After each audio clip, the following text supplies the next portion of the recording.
की तैयारियों में सियासी पार्टियां जुटी हुई हैं। इंतखाबात में जीत हासिल करने के लिए न सिर्फ हिकमत अमली वजह की जा रही है बल्कि इस पर अमल दरामद भी किया जा रहा है। इसी कड़ी में समाजवादी पार्टी की विजय यात्रा आज से शुरू हो रही है। कानपुर से ये यात्रा 11 बजे शुरू होगी।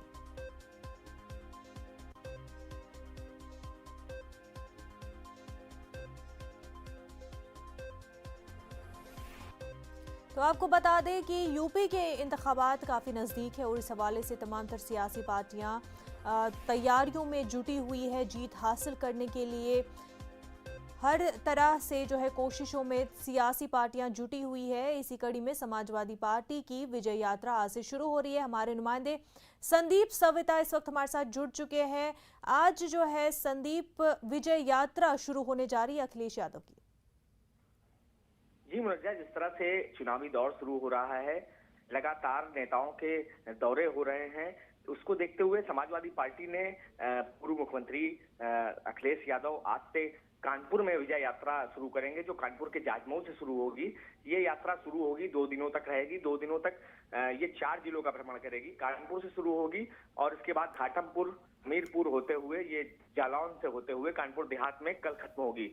इस यात्रा के दौरान 2 सभाएं भी रखी गई हैं। एक सभा आज घाटमपुर में होगी और दूसरी सभा कल कानपुर देहात में होगी। तो जिस तरह से तैयारियां की जा रही हैं और समाजवादी पार्टी के जो पदाधिकारी हैं उन लोगों ने तैयारियां की हैं, तो अनुमान लगाया जा रहा है कि इस यात्रा में हजारों की भीड़ समाजवादी पार्टी के कार्यकर्ताओं की होगी। जो इस यात्रा का मकसद है, ये बताया जा रहा है, गंगा जमुनी तहजीब को बताए जाने के लेकर के है।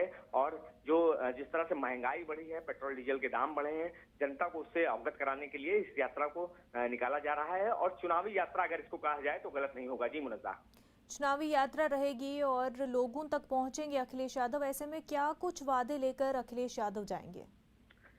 जी, सबसे बड़ा मुद्दा जो अगर बताया जाए तो इस समय तो महंगाई सबसे बड़ा मुद्दा है। उस मुद्दे को बताने के लिए जनता के बीच में पहुंचेंगे और समाजवादी पार्टी ने जो पिछली सरकार में काम किया है उन कामों को बताने के लिए ये यात्रा निकाली जा रही है। जिस तरह से सभाओं की बात की जाए, जो 2 सभाएं रखी गई हैं वो ऐसी जगहों पर रखी गई हैं जो अखिलेश यादव के कार्यकाल में जिन्हें का विकास कराया गया था, एक घाटमपुर में और एक कानपुर देहात में। तो जिस तरह से कहीं ना कहीं जनता को याद दिलाने के लिए ये यात्रा निकाली जा रही है। ये यात्रा, इसका सफर 190 किलोमीटर का होगा 2 दिनों का। तो एक बड़ी यात्रा, चुनावी यात्रा इसे कहा जाए तो गलत नहीं होगा। जी मुनज्जा, संदीप, जिन जगहों से होते हुए ये यात्रा जाएगी वहां पर समाजवादी पार्टी का ग्राउंड कैसा है? जी बिल्कुल, जिस तरह से अगर पिछले चुनाव की बात की जाए तो जिस तरह से कानपुर के जो विधानसभा हैं वहां पर समाजवादी पार्टी के केवल एक ही 2 प्रत्याशियों ने जीत हासिल की थी। और हमीरपुर, कानपुर देहात और जालौन की बात की जाए तो यहाँ पर इनको जमीन बनाने की जरूरत है।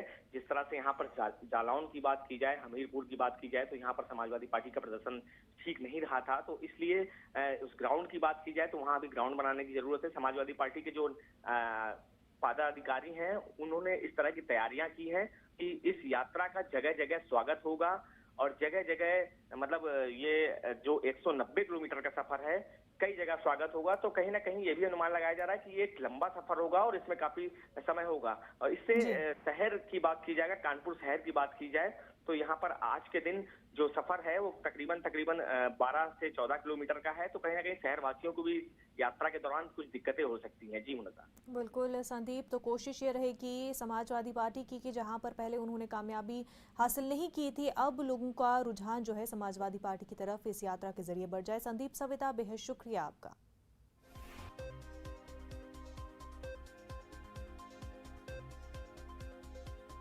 कामयाबी की कोई कहानी एक दिन में मुकम्मल नहीं होती, लेकिन अगर ईमानदारी, लगन